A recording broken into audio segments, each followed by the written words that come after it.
What if Anakin won on Mustafar? The air on Mustafar screamed. It was a symphony of fire, rage, and clashing plasma.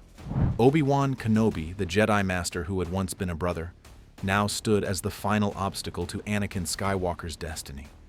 They fought across the black sands and molten rivers, a duel of unmatched skill and heartbreaking emotion. It came down to the same moment of overconfidence, the same iconic leap. Obi-Wan, perched on the black bank, shouted his final warning, "It's over, Anakin! I have the high ground!" Anakin's face, twisted by the dark side and seared with fresh burns, contorted into a snarl. "You underestimate my power!" He leapt, not as a reckless apprentice, but as a Sith Lord embracing his new strength. Obi-Wan's blade moved, a precise and tragic arc meant to disarm. But Anakin, his perceptions hyper-sharpened by the dark side, saw the opening not as a trap, but as an opportunity. Instead of trying to clear Obi-Wan's blade, he twisted in midair, a move of impossible, force-enhanced agility. Obi-Wan's swing, meant to sever limbs, only scored a deep, cauterizing gash across Anakin's thigh. It was a grievous wound, but not a disabling one. Anakin landed behind Obi-Wan, his pain fueling his fury. As Obi-Wan completed his swing, momentarily overbalanced and exposed, Anakin's crimson blade plunged forward. It struck true. Obi-Wan Kenobi froze, his eyes wide with a shock that was more emotional than physical. He gasped, not in pain, but in profound, utter grief. He had failed. The galaxy had failed.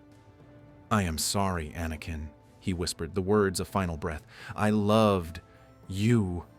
He collapsed to the ashy ground, his body still, his lightsaber deactivating and rolling from his lifeless hand. Anakin stood over his former master. The dark side roared through him, a tsunami of power unchecked by the last vestige of his old life. He had done it. He had eradicated the final link to his past. He was truly reborn. The moment of victory was shattered by a weak cry. Padme, who had been stirring, witnessed the final act. Her eyes, full of love and hope mere hours before, now held only a horror so complete it threatened to stop her heart. The man she loved had just murdered his best friend. "Anakin, no," she wept, her body failing. Anakin rushed to her side, his triumph momentarily eclipsed by a spike of fear.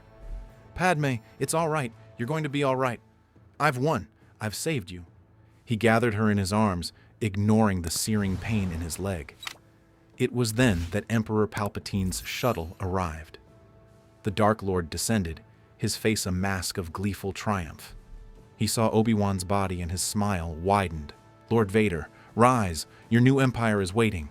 "She's dying," Anakin said, his voice desperate. "You have to help her. You promised." Palpatine looked down at Padme with cold, clinical eyes. He could sense the life fading from her, not from any physical injury he could see, but from a profound, self-inflicted broken will. She had lost the will to live. "The dark side can sustain life, my friend," Palpatine said smoothly, "but it cannot restore what a soul has willingly relinquished. Her fate is her own doing. She lacked the strength to appreciate your power." Anakin's world, which had moments ago been at its zenith, began to crumble. He had won everything, only to lose the very reason he had fought. The dark side's promise was a lie, a cruel, hollow lie. Palpatine placed a hand on his shoulder. "The pain is a tool, Lord Vader. Remember it. Let it fuel you. You have taken a great step towards your destiny. Do not falter now. Come. Your suit awaits on Coruscant. You will be made stronger than ever before."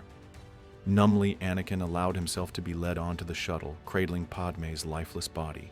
He had won the duel, but he had lost his soul.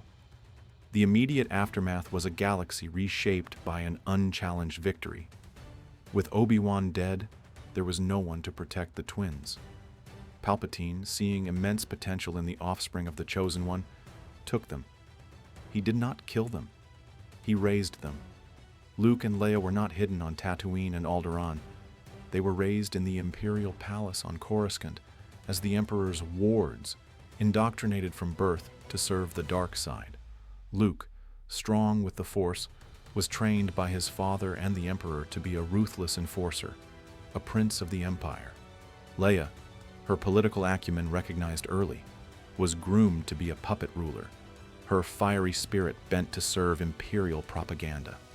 Anakin, encased in his iconic black armor, became the Emperor's fist.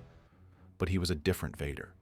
The suit was still a prison, a constant reminder of his failure to save Padme, but the psychological torment was even greater. He had to look every day upon his children, knowing he had won the power to rule the galaxy, but had lost the chance to be their father.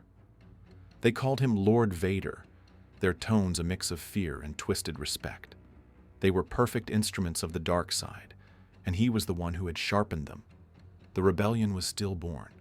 Without Leia Organa to be its heart and Luke Skywalker to be its hope, it remained a scattered, desperate insurgency, easily crushed by the relentless efficiency of Vader and the Emperor's forces. Key leaders like Bail Organa were hunted down and eliminated early. For years, the Emperor's rule was absolute, but Palpatine, in his arrogance, had made one mistake. He had kept the Skywalker family together. The catalyst was a mission to crush a small, stubborn cell on the outer rim.